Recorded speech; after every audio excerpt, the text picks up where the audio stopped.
Solve करते हैं question number 3, practice set number 15.2। Question है, if perimeter of rhombus is 100 centimetre and length of one diagonal is 48 centimetre, what is the area of quadrilateral. ठीक है, quadrilateral माने basically अभी ये जितने आपके फोर साइड्स फिगर है वो सभी क्वाड्रिलेटरल के अंडर में आ गया। सभी क्वाड्रिलेटरल है, स्क्वायर, आपका रेक्टेंगल, अभी जो रोम्बस कर रहे हो पैरेललोग्राम। ठीक है, सो फोर साइड्स फिगर जितने हैं ये आपके क्वाड्रिलेटरल है। ठीक है, तो पेरीमीटर दिया है रोम्बस का, लेंथ ऑफ वन डायगोनल, एक डायगोनल का दिया है, and what is the area of the quadrilateral, नहीं एरिया ऑफ वो रोम्बस ही है। ठीक है, अभी इसके लिए आपको डायग्राम बनाना पड़ेगा, फिगर आपको ड्रॉ करना पड़ेगा। लेट्स से ऐसा फिगर ले लिया हमने। ठीक है, and you are free to give the naming, आप कुछ भी नेम दे सकते हो बिकॉज उन्होंने ऐसा नेमिंग नहीं दिया है। तो let's say A B C and D. ठीक है, diagonal A D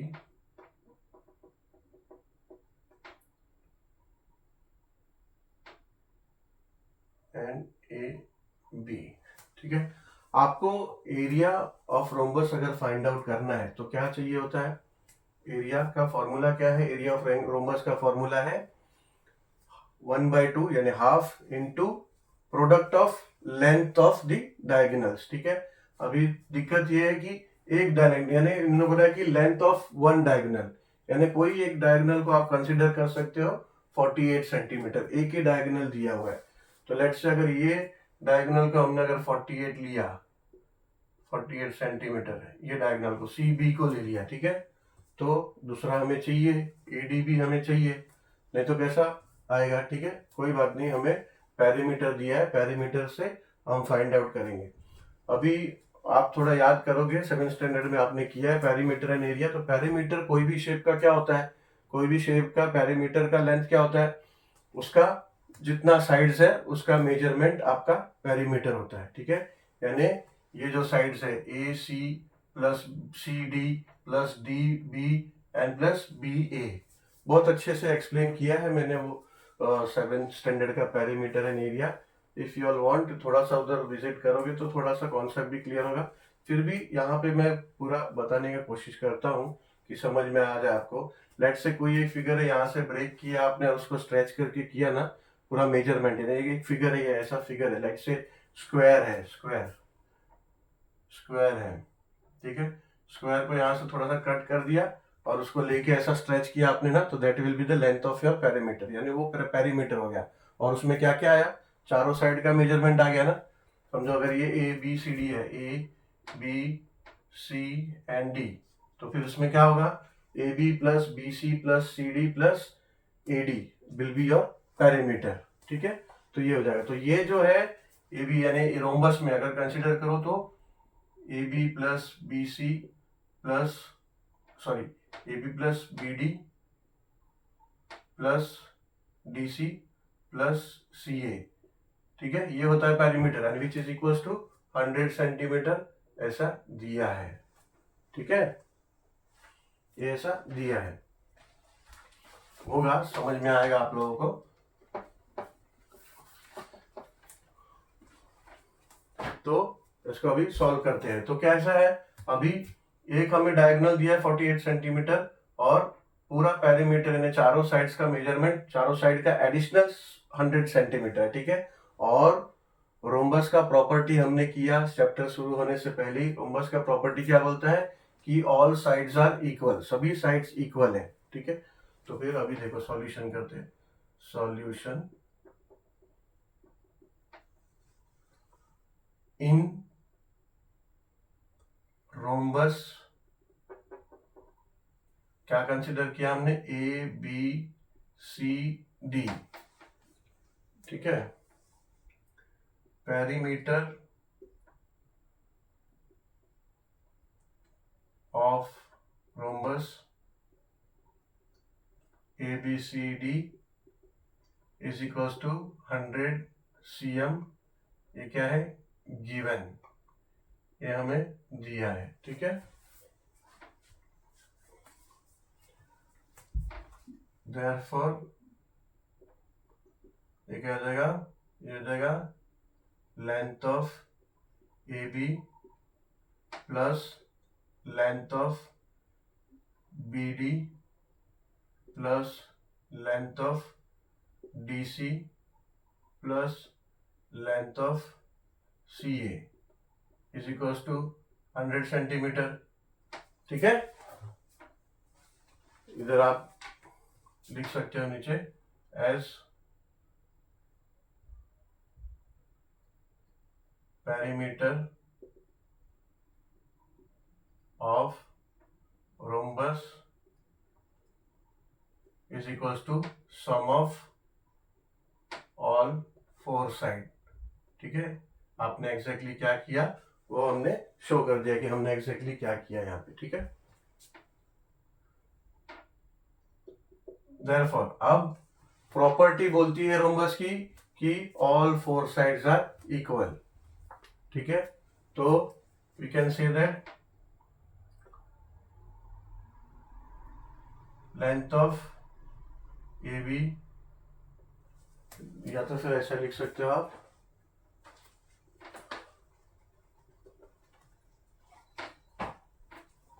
four into length of A B is equals to 100 cm। ठीक है, ये कैसे हुआ, ये ऐसे हुआ as perimeter of rhombus is equals to sum of all four side, वो तो हमने इसके लिए स्टेटमेंट दिखा दिया। ठीक है, अब ये इसके लिए बोलना पड़ेगा as length of all sides of rhombus are equal. ठीक है, तो अगर length of all four sides equal है तो A B equals to B D हो जाएगा, A B equals to D C हो जाएगा, A B is equals to C हो जाएगा। यानी सबको आप सब्सटीट्यूट करके ए बी लिख सकते हो। तो जब आप ए बी सबको कंसिडर करोगे तो क्या हो जाएगा, A B plus A B plus A B plus A B क्या हो जाएगा 4ab, तो हो जाएगा 4 इंटू लेंथ ऑफ 4ab, यानी 4 into length of A B. ठीक है, therefore length of A B is equals to ये 100, ये 4 यहाँ नीचे ले लो, यहाँ डिनोमिनेटर में आ जाएगा 4। ठीक है, तो ये हो जाएगा इज इक्वल्स टू 25 सेंटीमीटर, यानी length of A B is equals to 25 centimetre. Therefore length of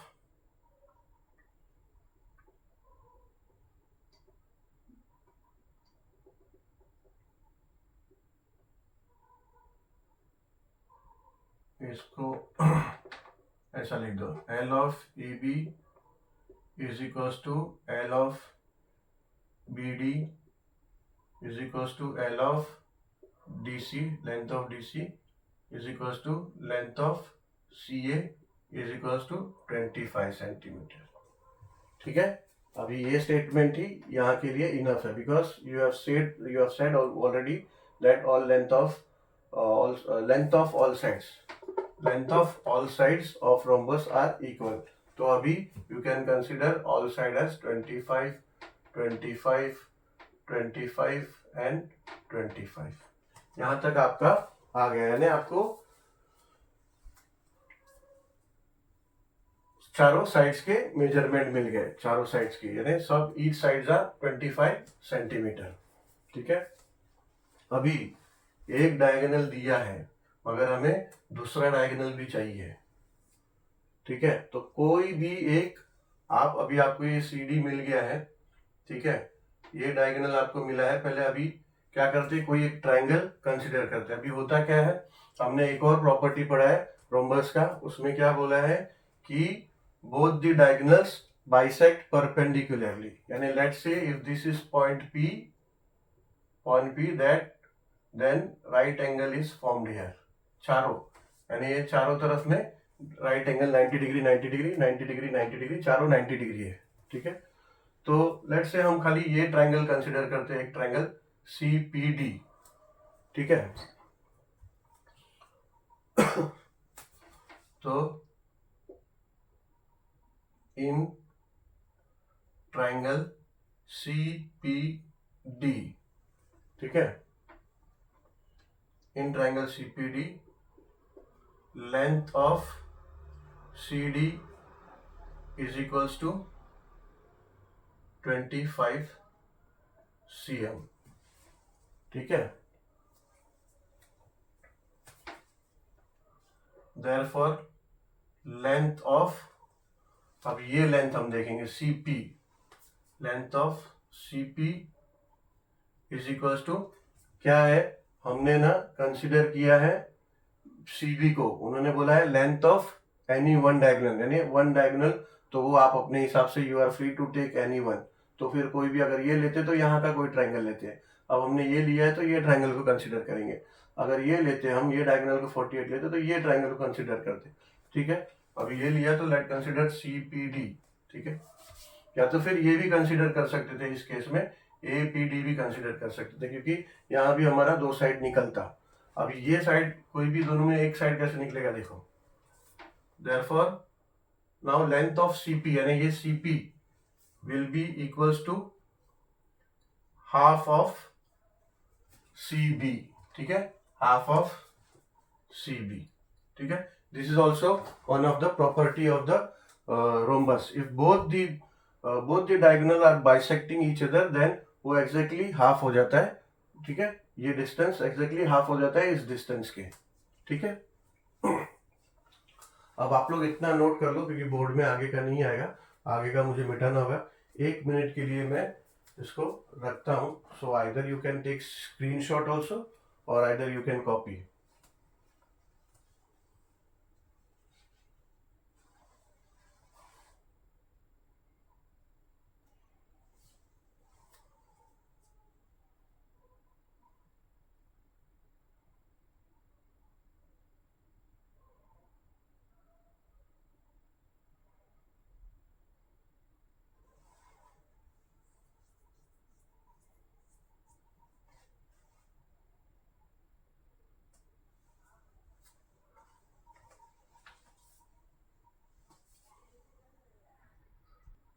ठीक है, उस डायग्राम को मैंने यहाँ पे रेफरेंस के लिए छोटा कर दिया, ताकि यहाँ पे हम आगे का कैलकुलेशन कर सके, ठीक।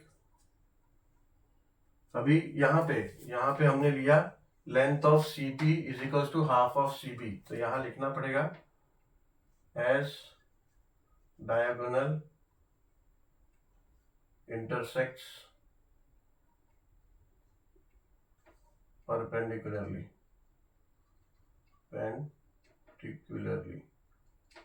ठीक है, यहाँ लिखना पड़ेगा as diagonal intersects perpendicularly.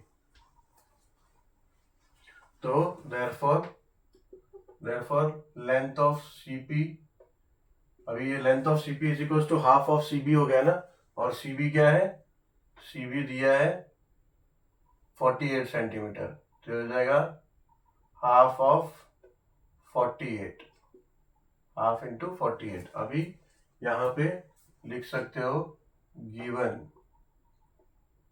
Given as one diagonal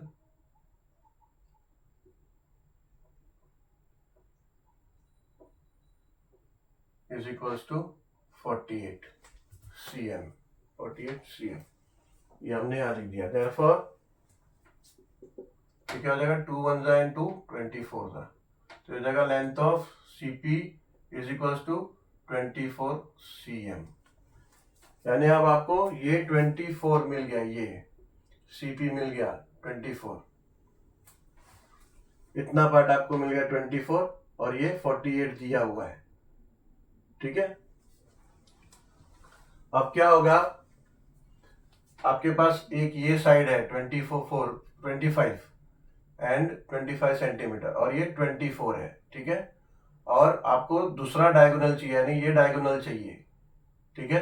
ये डायगोनल आपको फाइंड आउट करना होगा, ताकि आप area of rhombus formula apply करके रोम्बस का एरिया फाइंड आउट कर सको।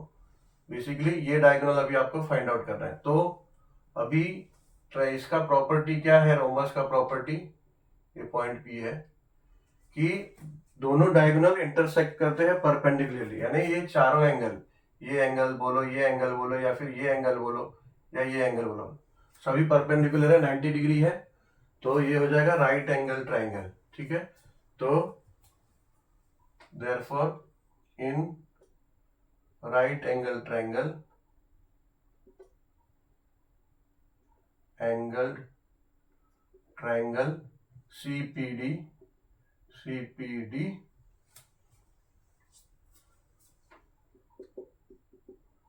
CD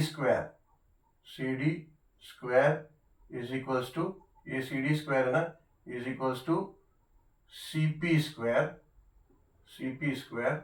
plus DP square. ये कैसे? ये पाइथागोरस थ्योरम से। ठीक है, पाइथागोरस थ्योरम क्या बोलता है? Side opposite to 90 degree is equals to square of sum of both the sides. ठीक है, तो साइड अपोजिट टू 90 डिग्री है CD is equals to square लिया है sum of other two sides. ठीक है, sum of square of other two side. ठीक है, तो sum of squares of other two sides. तो देयरफॉर अब इसमें CD स्क्वायर हमें पता है कि ये होता है 25 स्क्वायर। CD हमें पता है, CD क्या है? 25। तो अगर 25 square is equals to CP क्या है? CP 24 हमने फाइंड आउट किया, तो CP हो गया 24 का स्क्वायर प्लस DP स्क्वायर हमें नहीं पता क्या है DP स्क्वायर। ठीक है, अब देयरफॉर 25 स्क्वायर क्या होता है? 625। 25 इंटू 20 हो जाता है 625। 25 का स्क्वायर रूट फाइंड आउट करोगे तो ऐसा कभी भी ऐसा नंबर मिलेगा जिसका स्क्वायर रूट फाइंड करना होता होगा, जिसका एंड नंबर 5 है। ठीक है, तो ज्यादा मल्टीप्लीकेशन करने का उसमें मगजमारी नहीं होता है लाइट से, लेकिन this will be applicable only before the number which are having the end number as 5। तो आप दूसरे नंबर में मत करना ये चीज जो मैं बोल रहा हूँ। ठीक है, कोई नंबर जिसके एंड में 5 है उसका अगर स्क्वायर फाइंड करना है तो बहुत इजी है। लेट्स से 5 का स्क्वायर क्या होता है? 25, तो 25 लिख देने का। ठीक है, और ये 2 है, अभी यानी हाफ पार्ट मिल गया, हाफ पार्ट फाइंड करना है। एक नंबर का ये हमने निकाल लिया, ये 5 है, 5 का स्क्वायर क्या होता है? 25। अब दूसरा 2, तो 2 के बाद क्या नंबर जाता है? 2 के बाद आता है 3, तो 2 3 का क्या होता है? 6, तो लिख देने का 625। ठीक है, 25 का स्क्वायर होता है 625, तो ये 625 आ गया। ठीक है, अगर ये समझ में आया तो आप लोग करो, वरना मत करो, इससे थोड़ा समय बचता है, इसलिए मैंने आपको बता दिया। But this method is only applicable for the numbers 2 digit numbers having the end number as 5। ठीक है, now let's say 2 digit number नहीं, और भी आगे भी 3 डिजिट नंबर में भी है, बट वो लास्ट में 5 होना चाहिए। अभी 24 का स्क्वायर, अभी 24 को मल्टीप्लाई करना पड़ेगा, क्योंकि दैट फॉर्मूला जो भी मैंने ट्रिक बताया that is not applicable for all number, it is limited only to the numbers having end number as 5। तो 4 4 16 एंड 4 2 8 एंड 1 9, और 0 लेना पड़ेगा। 2 4 8, 2 4 8 एंड 2 2 4, तो हो जाएगा 6 9 8 17 1 5 576, तो ये हो गया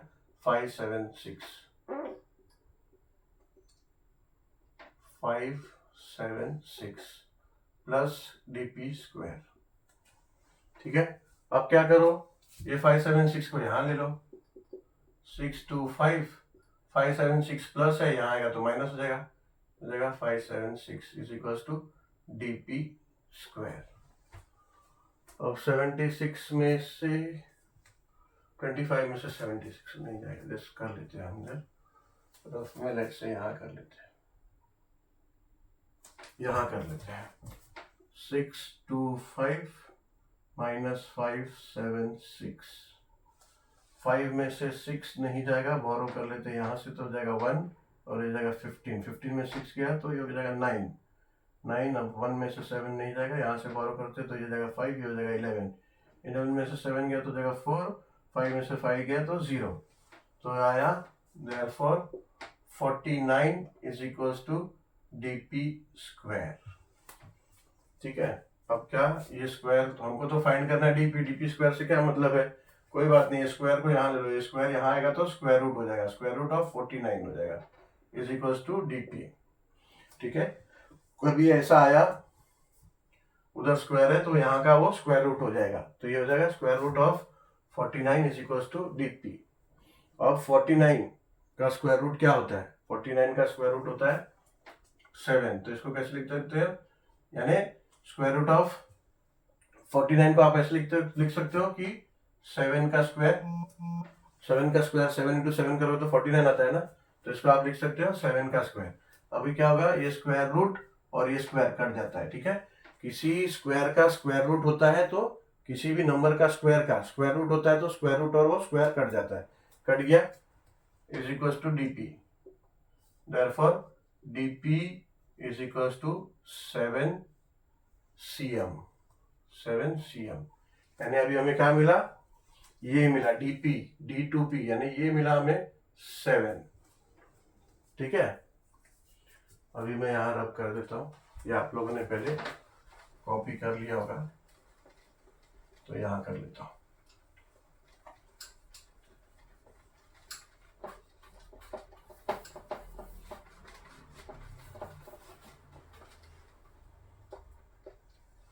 बोर्ड थोड़ा शॉर्ट है, शॉर्टली बड़ा वाला बोर्ड थोड़ा लूंगा और बड़ा, ये ऐसे काफ़ी बड़ा है बट कोई लेंदी प्रॉब्लम आता है तो नहीं हो पाता है, थोड़ा shortly may be will take a new board bigger than this. ठीक है, अभी डीपी मिला हमें 7 और हमें फाइंड क्या करना है, हमें ये डायगोनल चाहिए डीए, और ये डायगोनल हमारे पास है, दोनों डायगोनल मिल गया तो हमारा काम हो जाएगा, and then we can find the area of rhombus. तो अभी क्या है, ये 7 मिल गया तो ऑब्वियसली डीपी 7 है तो डीए 14 हो जाएगा, क्योंकि मैंने बताया कि both diagonals intersect at perpendicular, तो अगर परपेंडिकुलर इंटरसेक्ट करता है तो ये दोनों क्या हो जाता है, हाफ हाफ हो जाता है, एग्जैक्टली हाफ हाफ हो जाता है, यानी BP is equals to CP हो जाता है and AP is equals to DP हो जाता है। ठीक है, तो वैसे ही अभी क्या करेंगे, यहाँ पे in rhombus A B D C, ठीक है, ए बी डी सी है, तो पहले मैंने गलती से स्टार्ट किया तभी ए बी सी डी लिख दिया था, यहाँ पे मैंने ए बी डी सी लिया, सीरियल वाइज ऐसा इधर सी नहीं लिया है, तो rhombus A B D C लिखना पड़ेगा। ऐसे आप नेमिंग करना तो आप ए बी सी डी करना, तो उसमें करेक्शन का जरूरत नहीं है, ए बी डी सी ऐसा ऐसा। तो in rhombus A B D C, ऐसे ए बी सी डी लिखा तो भी दिक्कत नहीं है, in rhombus A B D C. Now length of हमें फाइंड करना है, length of DP is equals to half of length of AD, ठीक है ना, DP length of DP is half of length of AD, तो therefore length of DP हमें पता है ये क्या है 7 is equals to half of length of AD, ये तो हमें फाइंड आउट करना है, हमें नहीं पता है। ठीक है, ये 2 अब यहाँ आ जाएगा, इससे मल्टीप्लाई हो जाएगा। ठीक है, यहाँ डिनोमिनेटर में ना इस तरफ आएगा तो न्यूमरेटर में आ जाएगा। कभी भी ऐसा होता है लेफ्ट हैंड साइड से राइट हैंड साइड में कुछ आएगा तो अगर प्लस है तो माइनस हो जाएगा, माइनस है तो प्लस हो जाएगा, ऐसे ही राइट हैंड साइड से कुछ आएगा तो माइनस है तो प्लस हो जाएगा, प्लस है तो माइनस हो जाएगा। ऐसे ही लेफ्ट हैंड साइड से अगर कोई डिवाइड फॉर्म में है तो राइट हैंड साइड में आपने लिया तो मल्टीप्लाई फॉर्म में हो जाएगा, और लेफ्ट हैंड साइड से राइट हैंड साइड में लिया यहाँ पे डिवीजन फॉर्म में है तो वहां मल्टीप्लीकेशन फॉर्म में हो जाएगा। ऐसे ही अगर डिवीजन फॉर्म में है तो मल्टीप्लीकेशन हो जाएगा। ठीक है, उल्टा हो जाता है अगर आप उसको दूसरी तरफ लेते हो तो ये यहाँ आएगा तो हो जाएगा 7 into 2 is equal to length of AD, तो देयरफॉर लेंथ ऑफ एडी आपको मिल गया इज इक्वल टू 14 cm। आपको यही चाहिए था, सी बी ऑलरेडी दिया है, एक डायगोनल हमें 48, दूसरा डायगोनल हमें मिल गया 14। ठीक है,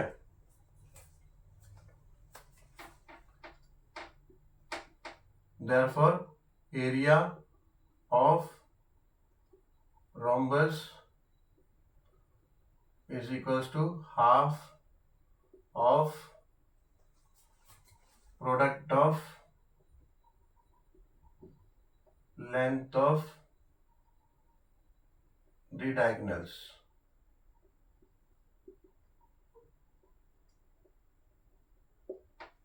Therefore is equals to half of product of length of diagonals. तो एक डायगोनल कितना है, एक है 48, एक है 14. तो ये हो जाएगा 2 1 जा और ये हो जाएगा 2 7 जा. ठीक है, अभी 7 को 48 से मल्टीप्लाई कर दो. 48 मल्टीप्लाई बाय 7, 7 8 जा 56 एंड 7 4 जा 28, 28 एंड 5 33, 28 एंड 5 33. तो ये हो जाएगा 36. Therefore is equals to 336 and area है तो स्क्वायर सेंटीमीटर. ठीक है, हमेशा. तो ये आ गया आंसर आपका. Area of rhombus is equals to 336 square centimetre.